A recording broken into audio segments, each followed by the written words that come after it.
Salut les amis, c'est Mickaël, je suis très heureux de vous retrouver aujourd'hui pour une vidéo nostalgie puisqu'on va parler des figurines de mon enfance. Il s'agit des Maîtres de l'Univers. Donc les Maîtres de l'Univers, c'est un dessin animé qui est sorti au début des années 80. Donc début des années 80, j'étais gamin, j'avais 8-9 ans et qui raconte les aventures de Musclor et de Skeletor. Alors c'est un dessin animé que moi j'étais un grand fan à l'époque, comme beaucoup de monde aujourd'hui. Les Maîtres de l'Univers, c'est vraiment devenu culte.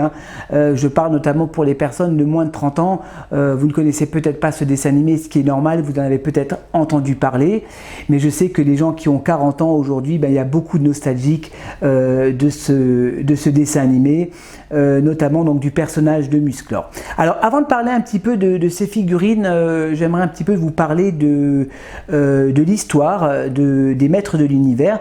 Il faut savoir qu'à l'époque, c'est la marque Mattel, oui Mattel, la même marque qui a créé Barbie, voulait faire une gamme de jouets pour les garçons. Ils voulaient s'inspirer un petit peu de Conan le Barbare.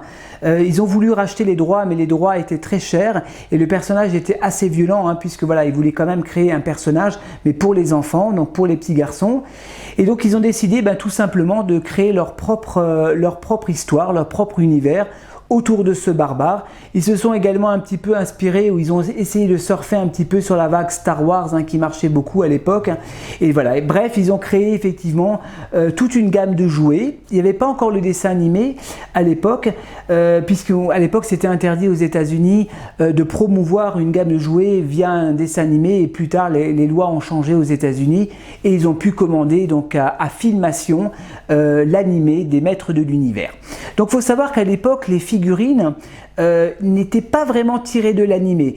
Ils étaient plutôt tirés d'une BD, puisqu'ils avaient créé également un comics. Dans chaque figurine, vous retrouviez un comics, donc voilà, de ce barbare, qui était assez violent. Moi, je me souviens quand j'étais gamin, je crois que c'était en anglais, si je dis pas de bêtises. Je crois pas qu'il y avait des versions en français, mais le comics était assez violent. Il n'y avait rien à voir avec le dessin animé. Forcément, Filmation ne pouvait pas faire un dessin animé violent, comme certains mangas de l'époque. Je pense notamment à Goldorak, ou plus tard au Chevalier du Zodiaque, où il y avait du sang, où il y avait des meurtres. Il faut savoir que Musclor ne tuait jamais ses adversaires.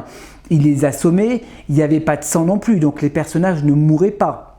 Je vous dis, le comics était beaucoup plus violent. Donc forcément, il y a des différences avec les figurines qui étaient sorties à l'époque et le personnage, forcément, puisque les figurines étaient tirées du comics. Allez, on va passer un petit peu, donc ça c'est un petit peu, je referme la parenthèse pour ce qui est de l'histoire du dessin animé. Les figurines, donc là on est sur une gamme de figurines donc qui ne sont pas les figurines d'origine, puisque c'est la marque Super 7 qui a sorti cette gamme de figurines. Ils ont repris exactement le même packaging qu'à l'époque, voilà, le packaging qui est assez flashy, les blisters étaient assez flashy. Quand on est gamin, forcément, voilà, des blisters comme ça, ça donne envie d'acheter forcément ça donne envie d'acheter la figurine. En tout cas, moi, dans mon souvenir, je n'ai pas souvenir d'avoir acheté les figurines avant le dessin animé. J'ai acheté des figurines parce que j'avais vu le dessin animé. Voilà, donc on va parler un petit peu de ce personnage, de Musclor. On va commencer par le prince Adam. Donc il faut savoir que le prince Adam vivait sur la planète Eternia. C'était le fils du roi Endor, je crois, si je dis pas de bêtises. Je vous montre la figurine, déjà. Donc le prince Adam, donc ça c'était avant qu'il se transforme en Musclor. Et donc il avait le pouvoir, donc lorsqu'il levait son glaive, de se transformer en Musclor. Donc que voici, je vous le montre.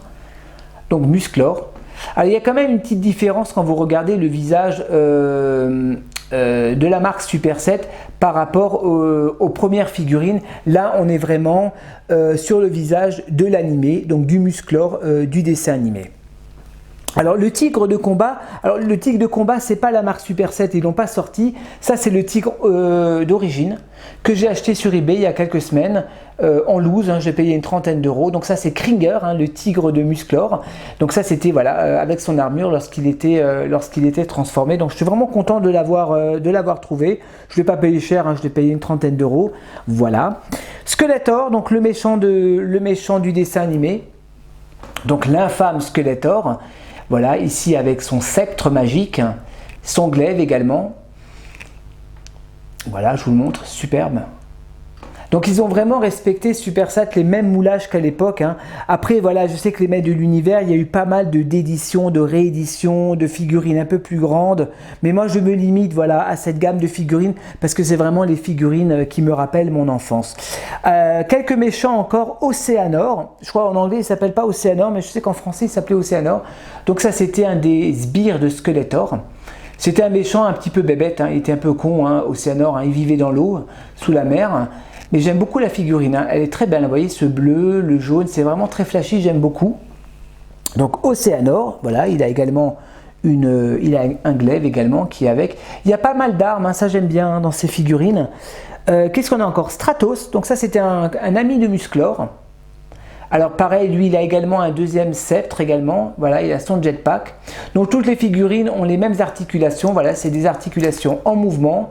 Vous pouvez, voilà, vous pouvez pivoter la tête, on peut bouger les bras comme ceci, pas plus. Hop là, c'est en train de se barrer. Les ailes sont en train de se barrer, donc Stratos pouvait voler. Il avait une sœur également dans le dessin animé, mais je crois qu'ils n'ont jamais sorti en figurine, si je dis pas de bêtises, hein, je peux me tromper. Buzz of l'abeille.